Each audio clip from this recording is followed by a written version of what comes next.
Assalamualaikum warahmatullahi wabarakatuh. Selamat pagi dan salam sehat untuk kita semua. Perkenalkan, saya Kensiwi SFTR Biomed. Saya adalah dosen tetap di Prodi S1 Fisioterapi, Fakultas Ilmu Kesehatan, Universitas Muhammadiyah, Surabaya. Video ini dibuat untuk melengkapi persyaratan sertifikasi dosen gelombang 1 tahun 2026 pada unsur pengajaran. Saya akan menjelaskan salah satu mata kuliah yang saya ampu, yaitu Fisioterapi Muskuloskeletal 1. Mata kuliah ini merupakan mata kuliah wajib program studi yang harus diambil mahasiswa Prodi S1 Fisioterapi pada semester 6. Mata kuliah ini berbobot 4 SKS dengan 3 SKS teori dan 1 SKS praktikum dengan kode mata kuliah 20WP 3029G39. Deskripsi mata kuliah Fisioterapi Muskuloskeletal 1 ini adalah mata kuliah keilmuan inti fisioterapi pada muskuloskeletal, di mana mahasiswa akan mendapatkan pengalaman tentang konsep teoritis dan aplikatif proses fisioterapi pada kasus muskuloskeletal. Kemampuan akhir yang diharapkan ada pada mahasiswa terangkum dalam CPL yang dibebankan dan diturunkan menjadi CPMK. Adapun capaian pembelajaran atau CPL pada mata kuliah ini antara lain CPL 12 mampu menginternalisasi misi persyarikatan Muhammadiyah dalam berbagai aspek kehidupan. CPL 17 mampu mengambil keputusan secara tepat dalam konteks penyelesaian masalah di bidang keahliannya berdasarkan hasil analisis informasi dan data. CPL 24 mampu mengaplikasikan tindakan teknis fisioterapi pada lingkup yang luas terkait dengan problem, gangguan gerak dan fungsi dengan melakukan analisis data, mulai dari asesmen, diagnosa fisioterapi, membuat pemilihan metode, perencanaan dan intervensi, serta evaluasi dengan mengacu pada prosedur operasional baku atau POB. CPL 41 mampu mengaplikasikan hasil-hasil penelitian dalam melaksanakan pelayanan masalah, gerak dan juga fungsi. CPL 42 mampu mengaplikasikan keilmuan terapi latihan pada berbagai kondisi klien disertai dengan formulasi atau penciri prodi. Dan yang terakhir, CPL 46 menguasai konsep teoritis pelaksanaan praktek fisioterapi inti atau core fisioterapi, yaitu fisioterapi muskuloskeletal, fisioterapi neuromuskular, fisioterapi kardiovaskular pulmonar, dan ilmu gerak sepanjang rentang kehidupan menggunakan teknik fisioterapeutik dan ilmu gerak manusia atau movement sciences yang dilakukan secara mandiri atau berkelompok. Dari yang sudah saya jelaskan, terdapat CPMK sebagai berikut. CPMK 1 mampu menguasai dan menganalisa konsep teoritis terkait keilmuan terapi latihan dan memformulasikan berbagai tindakan teknis pada fisioterapi muskuloskeletal serta dapat mengambil keputusan berdasarkan hasil data secara logis, kritis, dan sistematis sesuai dengan permasalahan gerak dan fungsi dengan berintegrasi pada nilai-nilai kemuhammadiyahan. CPMK 2 mampu mempraktekkan pelaksanaan fisioterapi pada bidang fisioterapi muskuloskeletal. Materi pembelajaran pada mata kuliah ini adalah 1. Pengantar dan kompetensi fisioterapis muskuloskeletal. 2. Konsep teori proses fisioterapi pada kapsulitis adhesiva. 3. Praktikum penata laksanaan fisioterapi pada kapsulitis adhesiva. 4. Konsep teori proses fisioterapi pada tendinitis dan bursitis. 5. Praktikum penata laksanaan fisioterapi pada tendinitis dan bursitis. 6. Konsep teori proses fisioterapi pada De Quervain, trigger finger, dan RA jari-jari tangan. 7. Praktikum penata laksanaan fisioterapi pada De Quervain, trigger finger, dan RA jari-jari tangan. 8. Konsep teori proses fisioterapi pada tension headache, gangguan postur leher, torticollis, dan TOCS. 9. Praktikum penata laksanaan fisioterapi pada tension headache, gangguan postur leher, torticollis, dan juga TOCS. 10. Konsep teori proses fisioterapi pada skoliosis, beserta nomor 11, yaitu praktikumnya, yaitu penata laksanaan fisioterapi pada skoliosis. 12. Konsep teori proses fisioterapi pada low back pain, piriform syndrome, spondylosis, dan spondylolistesis. 13. Praktikum penata laksanaan fisioterapi pada low back pain, piriform syndrome, spondylosis, dan spondylolistesis. 14. Konsep teori proses fisioterapi pada sacroiliac joint dysfunction. 15. Praktikum proses fisioterapi pada sacroiliac joint dysfunction. 16. Konsep teori proses fisioterapi pada OA lutut.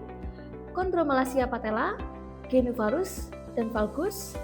17 adalah praktikumnya, yaitu untuk mempelajari proses fisioterapi OA lutut atau osteoartritis lutut, chondromalacia patella, genivalus, dan juga valgus. 18 konsep teori proses fisioterapi pada flat foot, fasciitis plantaris, kemudian calcaneospurs, nyeri jempol asam urat, dan yang terakhir adalah praktikumnya yaitu proses fisioterapi pada flat foot, fasciitis plantaris, calcaneospurs, dan juga nyeri jempol akibat asam urat. Model perkuliahannya adalah dengan tatap muka untuk teori dan juga praktikum, serta terdapat daring untuk pengerjaan soal dan juga tugas yang dikerjakan melalui e-learning UM Surabaya. Sedangkan metode pembelajaran yang saya gunakan pada mata kuliah ini adalah dengan ceramah, diskusi kelompok, studi kasus, serta teori maupun praktikum. Setiap pembelajaran selalu disertai dengan interaksi untuk meningkatkan kepercayaan diri mahasiswa saat berbicara, serta menggali potensi dalam berpendapat dan dosen memperoleh feedback atau proses pengajaran yang dilakukan di kelas. Teknis untuk menilai mahasiswa dalam mata kuliah ini adalah dengan kehadiran mahasiswa, keaktifan mahasiswa, perilaku, tes tulis. Untuk kerja praktikum, kita menggunakan pengujian dengan model OSCE serta tugas. Semua unsur penilaian terdapat indikator yang jelas dan terukur yang dapat diukur dengan persentase UTS dan juga kuis 20%, keaktifan 20%, tugas 30%, UAS, dan praktikum 30%. Evaluasi hasil penilaian selalu diberikan umpan balik untuk mahasiswa agar terjadi peningkatan proses pembelajaran. Dengan metode ini, saya berharap mahasiswa akan menjadi fisioterapis yang unggul di masa depan yang dapat bekerja untuk membantu pasien-pasien dengan gangguan muskuloskeletal secara menyeluruh sehingga mereka dapat berdampak untuk kesehatan masyarakat di Indonesia. Mata kuliah ini menggunakan referensi beserta hasil penelitian dan pengabdian saya sebagai dosen baik dalam bentuk artikel maupun buku yang diintegrasikan di dalam RPS. Dan berikut adalah referensinya. Yang pertama adalah referensi dari Hasmi Syed Musab dan Fatima tentang step by step treatment of osteoarthritis knee. Kemudian yang kedua Ariana tentang Tidis Physiotherapist. Yang ketiga adalah referensi dari hasil penelitian saya, Ken Siwi tentang skeletal muscle damage, dan juga yang keempat penelitian saya yaitu Ken Siwi dan juga Hilal dan juga Arafik tentang diabetes mellitus tipe 2 dengan implikasinya terhadap osteoartritis dan bagaimana manajemen terhadap fisioterapi. Untuk selanjutnya, mari kita simak video pembelajaran pada salah satu topik di mata kuliah ini. Dan selamat menyaksikan. Selamat pagi, Assalamualaikum warahmatullahi wabarakatuh. Waalaikumsalam warahmatullahi wabarakatuh. Jadi untuk pagi hari ini kita masuk ke mata kuliah FM1, Fisioterapi Muskuloskeletal Pemuda 1 pada materi deep vein. Nah, jadi ini merupakan salah satu materi yang pasti bakal kalian temui nanti di rumah sakit di lahan praktek. Biasanya paling banyak pada ibu-ibu. Mungkin nggak usah jauh-jauh waktu berangkat praktek, mungkin ibu kalian atau tetangga kalian atau mungkin teman ya yang sering mengeluhkan jempolnya sakit, ada yang beda, jempolnya cepet-cepet. Nah, ini adalah kasus deep vein. Jadi apa sih sebenarnya deep vein? Deep vein itu merupakan suatu kondisi di mana ibu jarinya itu nyeri. Nah, nyeri terutama saat digerakkan, terutama saat posisinya menjauh. Untuk beraktivitas juga sakit. Yang menjadi masalah adalah di sini mengganggu aktivitas fungsional. Kalian beraktivitas itu disertai dengan rasa nyeri. Maka dari itu memang butuh penanganan khusus untuk deep vein syndrome. Nah, kalau kalian masih ingat di pelajaran anatomi ekstremitas, nah jadi memang secara anatomi ada hal-hal yang paling penting untuk kalian ingat. Untuk kasus deep vein itu kalian bisa lihat dari gambaran posterior dorsal apa bisa kalian di kompartemen kedua ini ada tendon namanya extensor carpi dan juga extensor carpinabularis yang mana dia sifatnya adalah untuk membantu pergerakan dari poleks atau ibu jari. Nah, di tendon ini diselubungi oleh tendon yang namanya tendon kulum. Nah, pada kasus Dupuytren ini karena overuse atau mikrotrauma pada ibu jari tepatnya pada tendonnya sehingga mengakibatkan terjadinya pembengkakan pada seluruh retinakulumnya itu.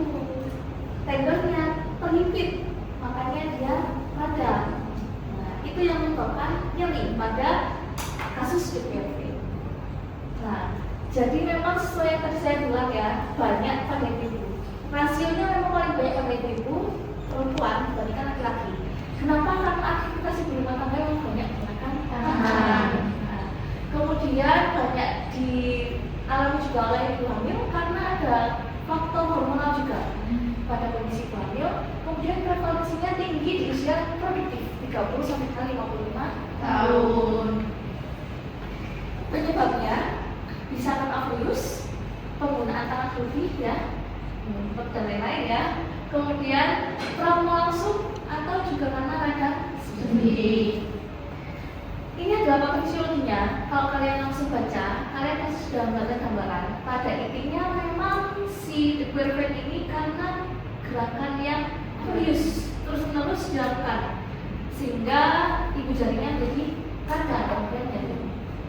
Kemudian di sini pembungkus tendonnya mengalami malfungsi, dia menebal, produksi kualitas cairan sinovialnya juga menurun, gesekan terus-menerus, kemudian ada terjadinya timbulnya jaringan fibrus ya, karena peradangan, penebalan. Kalau udah menebal otomatis dia menyempit terowongannya sehingga tendonnya tertekan. Nah, tertekan, pergerakan tendonnya terbatas, degenerasi miksoid. Jadi kalau tendon itu pembungkusnya itu banyak kolagen ya, sehingga kalau misalkan ada peradangan, kolagennya pasti akan rusak. Maka dari itu ketika dia mengalami keterbatasan penekanan, radang dan juga kerusakan pada kolagen, dia akan merangsang saraf di sekitar otot sehingga timbul rasa nyeri. Nah, salah satu tanda dan gejala terjadinya Dupuytren diantaranya nyeri pada ibu jari. Terdapat pembengkakan, ini sering sekali ada luka di daerah ibu jarinya. Kemudian iritasi nervus, sensasi rasa lengket atau tersendat. Jadi menggerakkan ibu jari itu agak sulit. Nah, jadi beda dengan kita yang sehat, mudah sekali menggerakkan jari, pada Dupuytren tidak. Nah, untuk diagnosanya, selain kita memang bisa melihat dari MRI dan juga ultrasonografi, ada tes spesifik, yaitu tes Vickers-Gaye. Nah, kalau kalian sudah belajar di ADD, asesmen diagnosa dan dokumentasi, tes Vickers-Gaye itu memang ketika kalian menggerakkan jempolnya itu, jadi ada beberapa gerakan ya, jempolnya ditekan, kemudian dijauhkan dan lain-lain, itu akan memprovokasi nyeri, itu kan nyeri yang sangat tajam pada area koleks yaitu jari. Itu menandakan bahwa memang dia positif Dupuytren. Nah, untuk penanganannya geografis kita bisa memberikan modalitas infrared untuk membantu mengurangi nyerinya dan juga meningkatkan sirkulasi secara superficial. Kemudian ultrasound, kalian bisa membantu regenerasi jaringannya dengan ultrasound. Dan ada latihan-latihan yang tipikalnya adalah untuk memberikan stretching dan juga straightening. Kalau misalkan ibu yang kesulitan untuk melakukan latihan karena keterbatasan alat, tidak masalah. Banyak sekali alat yang bisa dimodifikasi seperti kali gelang sebagai resistennya ya, atau juga bisa menggunakan bola tenis, kemudian stretching pada ibu jari, gerakannya meliputi jari-jari yang lain, ya posisi pintar. Nah, itu adalah pengetahuan yang bisa kita berikan sebagai seorang fisioterapis. Sampai di sini ada yang mau ditanyakan terlebih dahulu? Ya, siapa? Kalau misalnya pasien itu mengalami Dupuytren sindrom, apakah memungkinkan kalau pasien itu bisa mengalami PDS? Sebenarnya gini ya, pada awalnya itu kan memang kan overuse. Overuse kebetulan pada Dupuytren ini adalah kalau overuse-nya pada ibu jari. Tetapi namanya kita beraktivitas ya, bisa saja yang dilakukan kan nggak cuma jempolnya aja. Nggak mungkin kalau kalian mainan nyetir motor cuma jempolnya aja yang gerak, tapi kan pergelangan kanan juga. Maka dari itu biasanya pada kasus double vein juga pasti akan ditanyakan apakah pergelangan tangannya juga nyeri menjalar seperti itu, karena tidak jarang orang yang double vein juga ada CTS. Karena namanya itu berkesinambungan ya, wrist ketika digunakan tidak selalu cuma jempolnya aja yang bergerak atau wrist, tapi juga bisa CTS. Ada lagi yang mau nanya? Bu, lomba yang Syarifah berarti bisa nyambung ke ini elbow sama yang itu shoulder juga? Bisa. Jadi memang ini ya, pada kondisi double vein itu memang harusnya kita ada diagnosa banding. Diagnosa banding di sini adalah ketika dia ada gejala double vein, kalian tanyakan juga gejala-gejala pada kondisi penyakit yang lain, CTS dan lain-lain yang biasanya bisa dialami virus juga.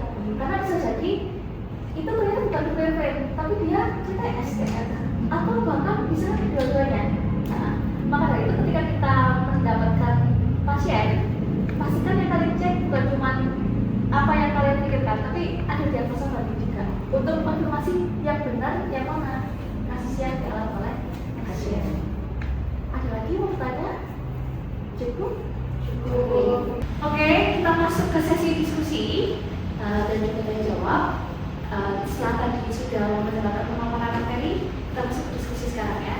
Jadi tadi kita sempat belajar bahwa salah satu cara diagnostik untuk double vein itu adalah dengan melakukan tes spesifik Finkelstein. Nah, untuk tes spesifik Finkelstein itu adalah gerakan menarik pada ibu jari. Nah, kalian lihat video yang terlebih dahulu. Akan ada pertanyaan yang ingin saya tanyakan setelah kalian melihat video.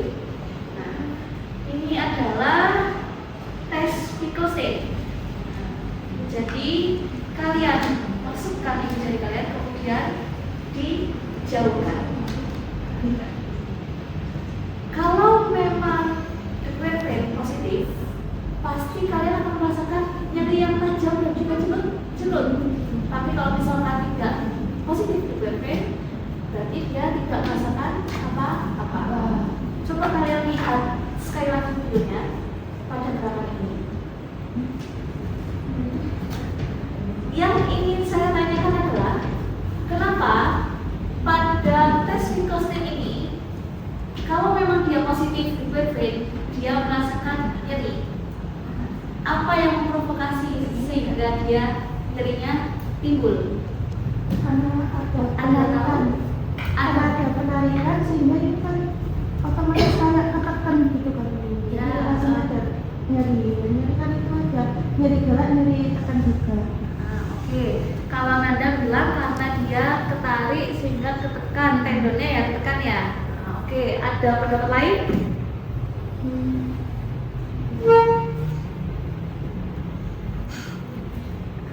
Budanya?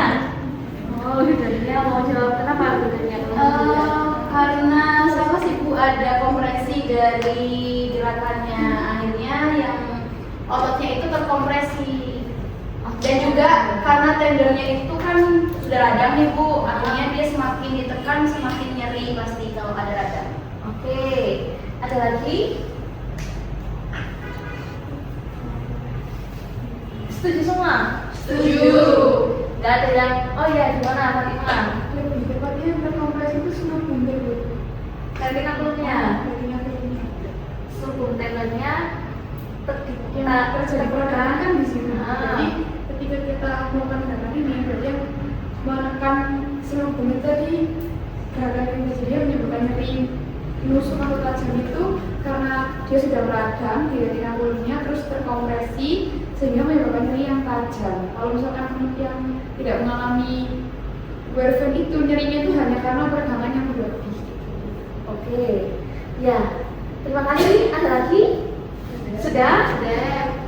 Jadi semua yang kalian jawab itu benar. Jadi pada intinya memang gerakannya kan memang untuk menarik ya.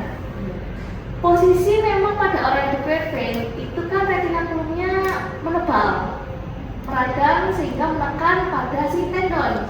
Nah, Semuanya tadi menjawab dia tertarik sehingga menekan tendon. Benar. Baik jawaban Nanda, Wilda ataupun Fatimah. Pada intinya memang pada tes Finkelstein ini tujuannya adalah untuk memprovokasi agar si selubungnya ini semakin menekan pada tendonnya. Kalau memang ada peradangan, pasti akan ada nyeri yang tajam atau nyut-nyut seperti itu. Jadi kalian sih sudah ada gambarannya. Kalau misalkan kondisi di PV, kalian harus tes Finkelstein untuk ngecek bener nggak dia meradang di situ. Kalau meradang, makin kalian tambahin tarikan dan juga kompresi, otomatis akan semakin nyeri. Kalau nyeri ya berarti memang positif ya. Oke, ada satu video lagi. Kalau tadi tes spesifik, saya ingin menunjukkan kalian kali ini latihan. Nah, kira-kira kalian lihat kenapa latihan-latihan ini bisa membantu untuk mengurangi keluhan pada depresi. Nah, yang pertama adalah latihan pangkit.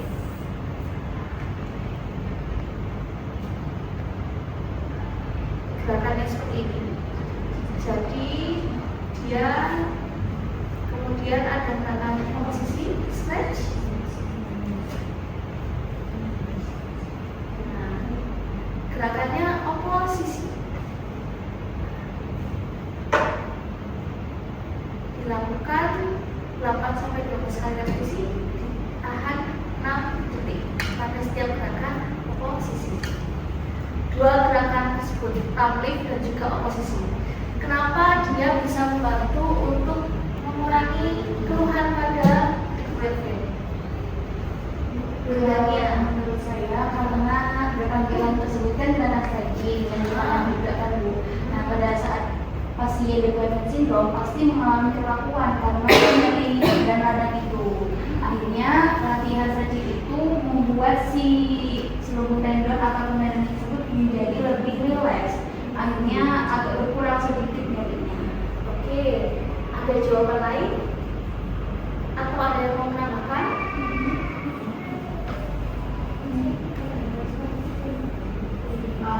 Ya, kan ini kan fungsinya stretching itu kan buat mengurangi nyerinya. Kan ada juga yang dia itu pakai spring finger, Ya. biar nggak mengurangi pergerakan. Itu tuh fungsinya tuh sebenarnya lebih bagus yang digerakkan atau yang dia ditahan biar nggak gerak. Ya, oke. Jadi Azi tadi menambahkan pertanyaan. Jadi kalau latihan di sini adalah untuk stretching, gitu ya. Padahal salah satu penataran pada depresi itu juga disarankan menggunakan spring finger agar tidak bergerak. Jadi memang sepertinya sih. Konsepnya adalah kalau latihan stretching ini memang untuk menambah ritme gerak sendi karena memang salah satu kondisi di depresi tadi itu kan selain nyeri juga ada hambatan ya ketika menggerakkan ibu jari. Benar katanya Ludanya, jadi memang stretching di sini adalah untuk merelaksasi, mengurangi nyeri dan juga menambah lingkup gerak sendinya. Nah, untuk saran ataupun untuk melaksanakan menggunakan spring finger itu adalah kita berpatokan pada penyebab awalnya. Penyebab awalnya ini kan overuse ya. Overuse dia terlalu sering menggunakan jari, terutama ibu jari saat beraktivitas. Nah, penggunaan spring finger di sini hanya memang untuk membantu agar dia mengurangi mobilitasnya. Nah, agar dia lebih istirahat kayak gitu. Karena bagaimanapun semua aktivitas kita kan menggunakan tangan. Kamu mau mengedukasi pasien, Bu istirahat nggak boleh menggunakan tangan, terus dia mau minum kayak gimana caranya? Dia mau nulis kayak gimana caranya? Memang split finger di sini itu tidak bisa menghentikan aktivitasnya 100%. Tapi memang dengan adanya split finger kita memang aware untuk mengurangi aktivitas yang berlebih pada ibu jari. Seperti itu. Maka dari itu memang sesuai dengan tujuannya. Stretchingnya di sini untuk membantu meningkatkan LGS dan juga relaksasi agar nyerinya hilang. Split fingernya untuk membantu agar kita aware untuk mengurangi mobilitas kita terhadap penggunaan tangan agar tidak overuse dan depresinya menjadi lebih parah. kita akhiri diskusi untuk materi DQFN ini. Tadi kita sudah masuk ke materi, tanya jawab dan juga diskusi. Kemudian nanti akan dilanjutkan dengan penugasan di rumah. Semoga ilmu yang kalian dapatkan hari ini bermanfaat. Saya akhiri. Wassalamualaikum warahmatullahi wabarakatuh.